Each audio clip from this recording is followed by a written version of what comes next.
सर्वांना सस्ने नमस्कार. माझा गाव माझी बातमी सदरामध्ये तुम्हा सर्वांचं मी पुन्हा एकदा मनपूर्वक स्वागत करतो. मित्रांनो, या पुढच्या काही दिवसांमध्ये मी वेगवेगळे विषय आपल्यासमोर मांडणार आहे. हे विषय ऐकल्यानंतर तुम्हाला कदाचित असं वाटेल की सर जुन्याच कडीला पुन्हा ऊत आणण्याचा का प्रयत्न करतायत, परंतु ती काळाची गरज आहे.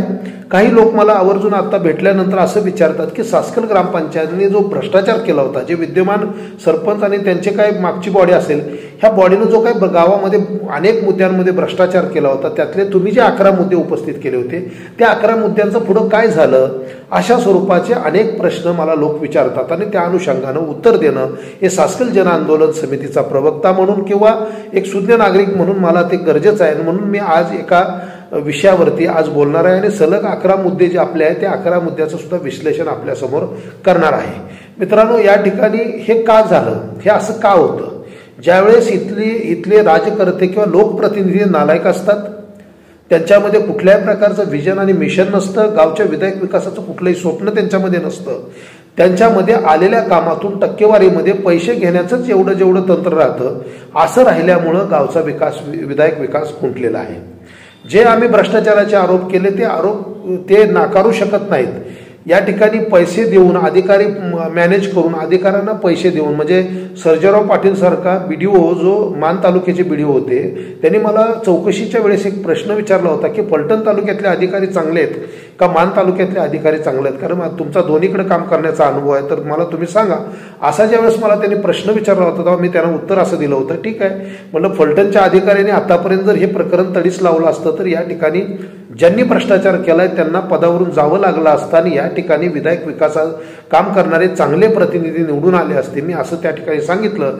परंतु मला विश्वास वाटतं की मान तालुका हा दुष्काळी तालुका असला तरी ही या ठिकाणी विद्वान माणसं आहेत, चांगले अधिकारी या तालुक्यामध्ये घडलेले आहेत आणि त्यातल्या सर्जेराव पाटील तुमच्यासारखा अधिकारी चांगल्या गोष्टी म्हणजे चांगल्या पद्धतीने या प्रकरणाची चौकशी करून न्याय देण्याच्या भूमिकेमध्ये जाईल असा मी विश्वास या ठिकाणी दाखवला होता. परंतु माझा विश्वास सर्जेराव पाटील यांनी खोटा ठरवला आणि त्यांनी या ठिकाणी आम्हाला अशी शंका वाटते की पैशाची काही तडजोड करून सत्तारूढ गटाला ज्या पद्धतीनं वाचवता कसं येईल किंवा ग्रामसेवकांना कसं वाचवता येईल त्या दृष्टीनं जे काय करता येईल ते सर्जेराव पाटील यांनी केलं असा माझा स्पष्ट आरोप आहे. कारण जे काय सर्जेराव पाटील बीडीओ होते मानचे, ते आता बीडीओ तिथं नाहीत, परंतु ते कमिटीचे अध्यक्ष होते, त्यांनी चौकशी केली. त्या चौकशीमध्ये म्हणजे ज्या अंगणवाडीच्या दोन्ही अंगणवाडीच्या सेविका असं लिहून देतात की सलग गेल्या 2 वर्षांपासून आम्हाला कुठल्या स्वरूपाचं मुलांना ड्रेस मिळाले नाहीत, फर्निचर मिळाले नाही, साहित्य मिळालं नाही,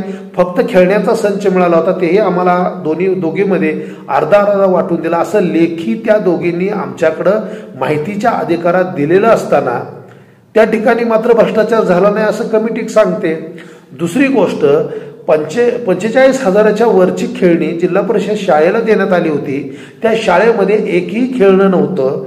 ज्यावेळेस आमच्याशी सर्जेराव पाटील आणि त्यांच्यासोबत आलेले आमचे नातेवाईक असणारे जगताप साहेब ते त्यांच्याबरोबर होते, ज्यावेळेस आम्ही तिथं होतो त्यावेळेस या ठिकाणी नवीन आलेले ग्रामसेवक मींडांना होते, त्याचबरोबर मोहन नामदेव मुळीक ते होते, उषा राजेंद्र फुले या सरपंच ताई त्या ठिकाणी होत्या. समक्ष आम्ही तिथं विचारलं की शाळेला दिलेले खेळणी कुठं आहेत, तर त्यावेळेस कुठल्याही स्वरूपाची खेळणी दाखवायला नव्हती, कुठल्या स्वरूपाचे फर्निचर नव्हतं, कुठल्या स्वरूपाचे शाळेच्या मुलांचे ड्रेस नव्हते, कुठल्या स्वरूपाची खेळणी सुद्धा नव्हती. असं असताना या ठिकाणी त्या सर्जेराव पाटलांनी ज्या काही नोंदी केल्या त्या नोंदी सगळ्या अशा उडवाउडवीच्याच नोंदी केल्या आणि बरोबर आमची चौकशी केल्यानंतर बरोबर जवळजवळ 1 महिना ह्या सगळ्या गोष्टी रजिस्टर सहित पूर्ण करण्यासाठी 1 महिना त्या सत्तारूढ गटाला त्यांनी दिला आणि बरोबर 1 महिन्यानं त्यांची चौकशी आमची झाल्यानंतर त्यांची चौकशी केली. त्या चौकशीच्या वेळेस रात्रीच्या अंधारामध्ये माणसं गाढ झोपेत असताना रात्रीच्या अंधारामध्ये ग्रामपंचायतच्या समोर पवारांचं घर आहे, आमचे ग्रामपंचायतचे सुज्ञ असे चांगले कर्तबगार आमचे कर्मचारी आहेत, त्यांच्या दारामध्ये तिथं त्या ठिकाणी घसरगुंडी आणून टाकली सत्तारूढ गटानं.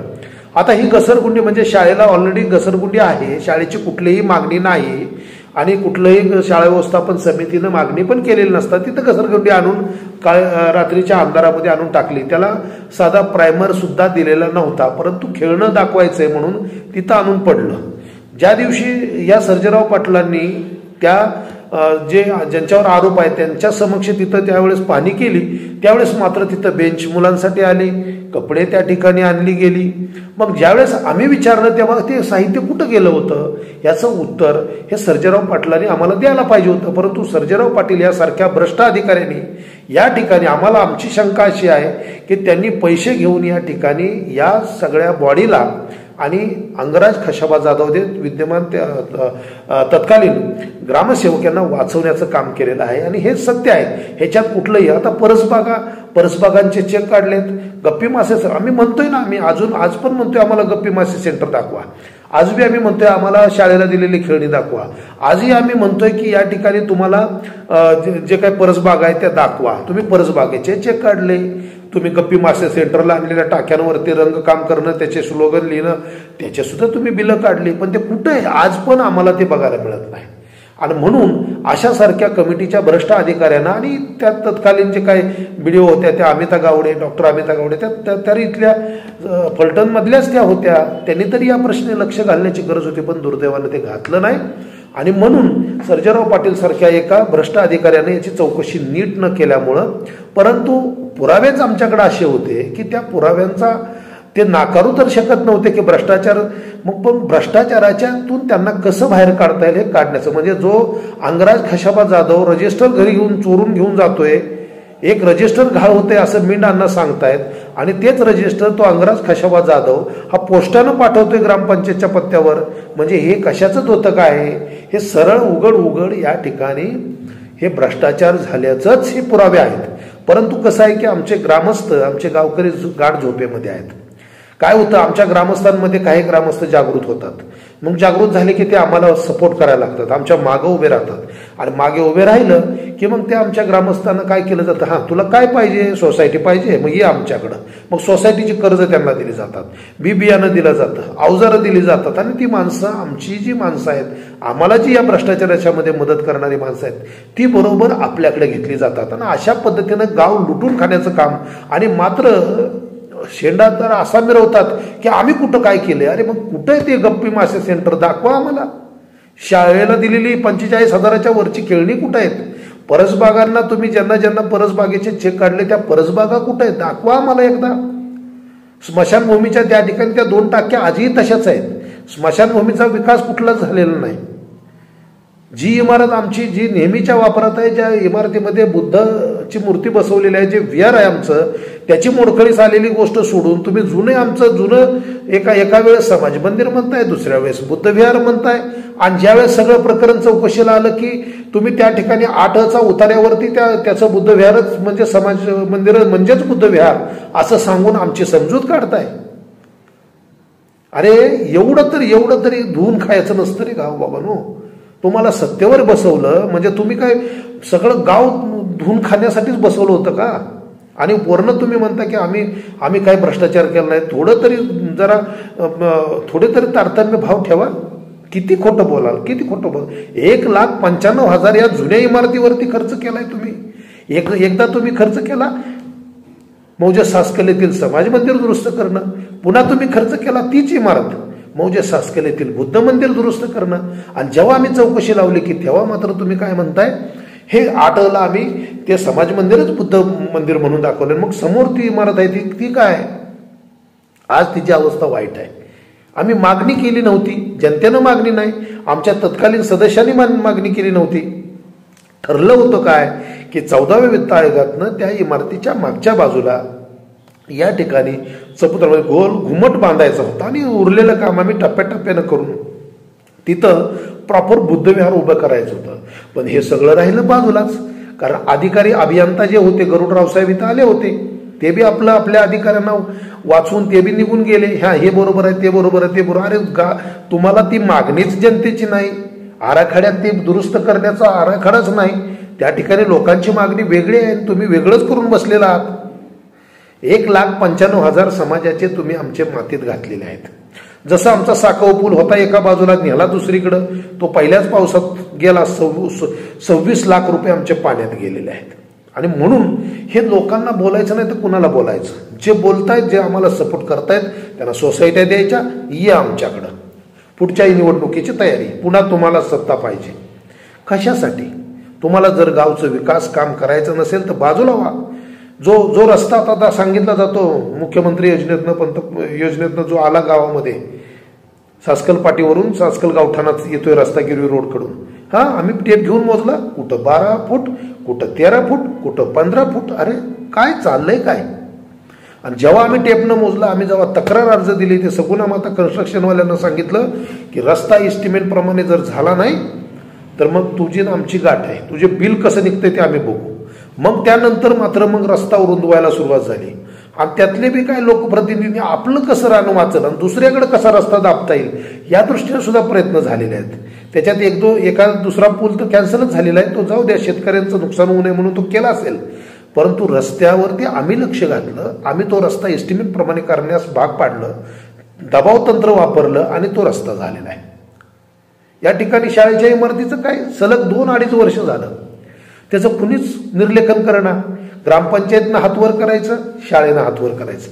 शेवटी सासकल जन आंदोलन समितीचे जे उपाध्यक्ष आहेत विनायक नारायण मदने, दिनेश आमचा मुळीक, ह्यांनी ते पाठपुरावा केला. जाऊन बघितलं जिल्हा परिषदला, कुठे आहे तिथं काय कागद नाही, प्रस्ताव नाही, काहीच नाही. मुजावर मॅडम म्हणल्या अजून काहीच तुमच्याकडून काय आलेलं नाही, ग्रामपंचायतनं आम्हाला काय दिलेलंच नाही. अख्खा प्रस्ताव ह्या 2 मुलांनी जाऊन तयार केला, तो प्रस्ताव तयार केला, अभियंत्याकडे नेला, त्याचं हे घेतलं आणि ते सगळं घेऊन प्रकरण पुन्हा या ठिकाणी आणलं. तसं पत्र बांधकाम खात्यानं दिलं, उपविभाग आपलं फलटणचं, त्यांना ते आलं, निर्लेखन करण्याचे आदेश दिले, निर्लेखन झालं, ती इमारत उभी राहिली. मग तुम्हाला सत्तेवर कशाला बसवलं? कामं जर जनतेनंच करायची तर तुम्ही तिथं बसून काय केलं? तुम्ही तिथं बसून फक्त आणि फक्त भ्रष्टाचार केलेला आहे. आणि म्हणून येणाऱ्या काही दिवसांमध्ये यातली जी काही प्रकरणं होती, जी काही आमच्या 11 मुद्दे होते, त्या मुद्द्याचं विश्लेषण मी येणाऱ्या काळामध्ये करणार आहे. मी एवढं अनेकदा मला लोक म्हणतात की सर एवढं कशाला बोलता, कशाला यांना बोलता? अरे काय बोलू तर नाही बोलू तर काय करू?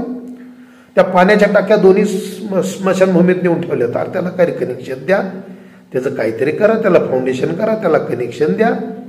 ते पण नाही, त्याची मोडकळीच अवस्था आली. तिकडे जाणारे रस्ते खराब आहेत, तिथं जाता येत नाही.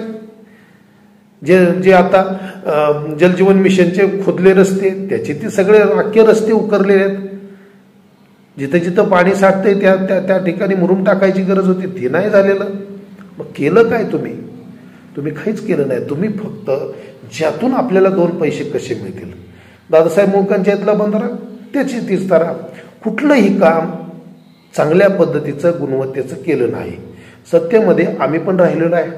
अधिकारी 5-10% घेतात, परंतु 100 रुपयातलं किमान 80-85% 85 रुपयाचं तरी काम करायला हवं होतं, परंतु ते झालेलं नाही. आजही त्या बेरडकीतल्या दोन्ही लाईटचं खांब आजही तिथं उभे आहेत. 31 मे 2021ला मोहन नामदेव मुळीक तत्कालीन ग्रामपंचायत सदस्य, आत्ताच्या आत्ता सदस्य आहेत त्यांनी त्या ठिकाणी मला स्वतःला ऑनलाईन ज्यावेळेस बैठक झाली, करोना काळ होता, सगळीकडं करोनामुळं सगळं आपल्याला उघडपणे अशा ऑनलाईनच सभा होत होत्या, त्यामुळं त्या ग्रामसभेने आम्ही विचारलं तेव्हा या ठिकाणी असं सांगण्यात आलं की सर आम्ही त्याच्यावरती लाईटच्या तारावरून लोकांना कनेक्शन देणार आहे. आज पण ते खांब तिथंच आहे, ताराचा बंडल सुद्धा तिथंच पडला आहे. 5 वर्ष संपत आले, परंतु त्या लाईटच्या तारांना ओढून त्यांना कनेक्शन दिलेली नाहीत. ह्याची जबाबदारी कुणी घ्यायची? म्हणजे 35,000चा चेक दिला तुम्ही. ज्यावेळेस आमचे जे भोसले साहेब आहेत अभियंता, त्यांनी भेट दिली. त्याच्यानंतर तंत्रज्ञ जे प्रधान तंत्रज्ञ होते नवनाथ सूर्यवंशी आणि दुसरे जे होते दत्तात्रय भानदास शेळके यांनी पाहणी केली. तिथं लाईटचे ताराचा बंडल पडला होता, खांब उभे होते, सगळं होतं, पण तेवढंच त्यांना दिसून आलं. बाकी खांब 2 तिथं उभे केलेलं त्यांनी त्यांच्या अहवालात लिहिलं होतं. मग 27/7/2020 रोजीचा, म्हणजे 27/7/2020 म्हणजे आज बघा बरोबर 5 वर्ष झाली त्या गोष्टीला. 27/7/2020 रोजी या ठिकाणी 35,000चा धनादेश प्रवीण ज्ञानेश्वर सोनवलकर या माणसाच्या नावे काढण्यात आला होता. आता सदर धनादेशचा त्याला जेव्हा त्या माणसाला आम्ही भेटलो, बोललो, त्याच्या ते म्हणलं माझा त्या धनादेशाशी काही संबंध नाही. तो धनादेश माझे मोठे बंधू म्हणजे त्या प्रवीणचे मोठे बंधू जे होते अमित ज्ञानेश्वर सोनवलकर, हे गिरवीमध्ये तिथं वायरमन आहेत किंवा वरिष्ठ तंत्रज्ञ आहेत. त्यांनी त्यांच्या छोट्या भावाच्या नावानं तो चेक काढला. चेकचा नंबर होता 119752 हा चेकचा नंबर होता. 35,000चा चेक काढला. तो त्यांनी त्याच्या खात्यावर भरला. ते पैसे त्यानं काढले आणि आपल्या भावाकडे दिले. भावाने तर आम्हाला सांगितलं ते कुणाकुणाला दिलेत ते. मग आता हा प्रवीण, आम्ही त्या दोघांशी संपर्क केला तेव्हा त्या ज्ञानेश्वर जे अमित ज्ञानेश्वर जे होते सोनवलकर, त्यांनी आम्हाला सांगितलं, सर माझा भाऊ शिकतोय, त्याच्यावर काय करू नका, उगाच हे प्रकरणामध्ये माझ्या भावाचं करिअर धोक्यात येईल म्हणून आम्ही त्या मुलावरती तिथं आम्ही कुठल्याही प्रकारचं काय त्याचं शिक्षणाला गदा येईल किंवा त्याचं भविष्य अंधारात जाईल अशा पद्धतीनं या ठिकाणी आम्ही काही त्याच्यावर कारवाई केली नाही. परंतु 2020 मध्ये 35,000चा त्याला चेक दिला. ते पैसे कुणाला दिले विचारलं तर चंचलवाड आणि अंगराज खशाबा जाधव यांच्याकडे सुपूर्त केले असं आम्हाला त्या अमित ज्ञानेश्वर सोनवलकरनं सांगितलं. आता हे प्रकरण आम्ही ज्यावेळेस तपासलं त्याच्या आम्हाला चेकचे फोटो आमच्याकडे आहे. त्या अमित ज्ञानेश्वर सोनवलकरची ऑडिओ क्लिप आमच्याकडे आहे. आमच्याकडे सगळं आहे. हे प्रकरण अंगलट येते असं दिसलं की तुम्ही त्या ठिकाणी सोलरचे 2 खांब तिथं उभे केले. आणि ते कधी केले? 18/6/2021 मध्ये तिथं बेरडकी वस्तीवर सोलरचे 2 खांब उभे केले. आता मूळ आम्ही ज्यावेळेस ते बघितलं एस्टिमेटमध्ये तिथं जे लिहिलं होतं ते विद्युत खांब होते, सिमेंटचे खांब होते. इकडं मात्र काय केलं, प्रकरण अंगलट येतंय म्हणलं की 2 सोलरचे खांब तिथं 18/6/2021ला उभे केले. आणि हे प्रकरण 35,000 दडपण्यासाठी अशा पद्धतीनं या ठिकाणी त्यांनी कार्यान्वयन केलं. आणि मग ज्यावेळेस आम्ही ग्रामपंचायतकडे पुन्हा विचारणा केली तेव्हा 4/6/2021ला त्यांना आम्ही अर्ज दिला. तेव्हा त्यांनी असं आम्हाला उत्तर दिलं की त्या सिमेंटच्या 2 पोलचा आणि त्या ताराच्या बंडलाचा आमचा काही संबंध नाही. जी आम्हाला आम्ही त्यावेळेस विचारलं की आम्हाला ती कोटेशन द्या, तर कोटेशन अशी होती की ते बिना GSTची कोटेशन आम्हाला दिलेत. एक कोटेशन असं होतं तर सेम टू सेम टाईप सारखं, फक्त कंपनीचं नाव वेगळं, म्हणजे फर्मचं नाव वेगळं आणि बाकी सगळं मॅटर, सगळे पैसे, त्याचे काय दर बीर सगळे सारखे. या ठिकाणी हे भ्रष्टाचाराचे अनेक मुद्दे आहेत. तर येणाऱ्या काही काळामध्ये किंवा येत्या काही काळामध्ये मी अशाच काही मुद्दे आपल्यासमोर मांडणार आहे आणि त्यांची पोलखोल करायची आहे मला. यापूर्वीही आम्ही केलेले आहे. हे प्रकरण मिटलेलं नाही. लवकरच आमचे जे काही सहकारी आहेत विनायक नारायण मदने आणि दिनेश दत्तात्रय मुळे, आम्ही लवकरच अर्ज देतोय जिल्हा परिषदमध्ये. आणि जिल्हा परिषदमध्ये CEO जे आहेत आता त्या ॲक्टिव्ह आहेत. आम्ही त्यांना अर्ज देतोय. आणि ज्या अर्चना वाघमोळे जे आहेत ग्रामपंचायतच्या उपमुख्य कार्यकारी अधिकारी, त्या कशा पद्धतीने या प्रकरणामध्ये हे प्रकरण दडपण्यामध्ये त्यांनी कशी भूमिका बजावली, अंगराज खशाब जाधव याला वाचवण्यासाठी काय काय केलं, आणि सर्जेराव पाटील जे BDO होते माझी त्या तत्कालीन BDO मान तालुक्याचे, त्यांनी कशा पद्धतीनं आर्थिक काहीतरी देवघेव केल्याचा आम्हाला असं वाटतं की हे एवढं त्यांनी ते ज्या अर्थी यांना बाहेर काढण्यासाठी जो प्रयत्न केला तर ते यांची पुन्हा चौकशी व्हावी. आणि आम्हाला हे प्रकरण न्यायालयामध्ये आम्हाला या सगळ्यांच्या विरोधात आमच्याकडे सबळ पुरावे आहेत. आमच्याकडे अंगणवाडी सेविकेने लिहिलेलं लेखी उत्तर आहे. आमच्याकडे प्रवीण ज्ञानेश्वर या ठिकाणी सोनवलकर यांच्या नावे काढलेला चेकचा फोटो आहे.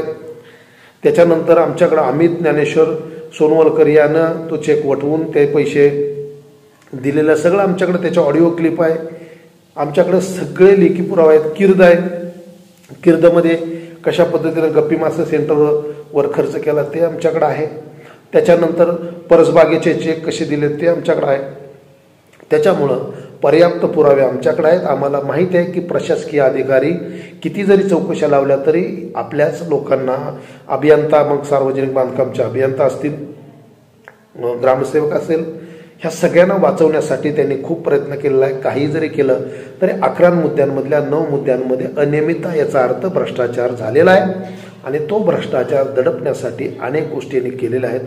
तर आम्ही त्या गोष्टी पुन्हा एकदा न्यायालयात जाण्यासाठी आम्ही परवानगी मागतोय आणि पुन्हा या प्रकरणाची चौकशी व्हावी आणि जे दोषी आहेत त्यांच्यावर कारवाई झाली पाहिजे. हा आमचा पहिलाही तेव्हाही मुद्दा होता ना आताही मुद्दा आहे. आम्ही हे प्रकरण मिटवलेलं नाही.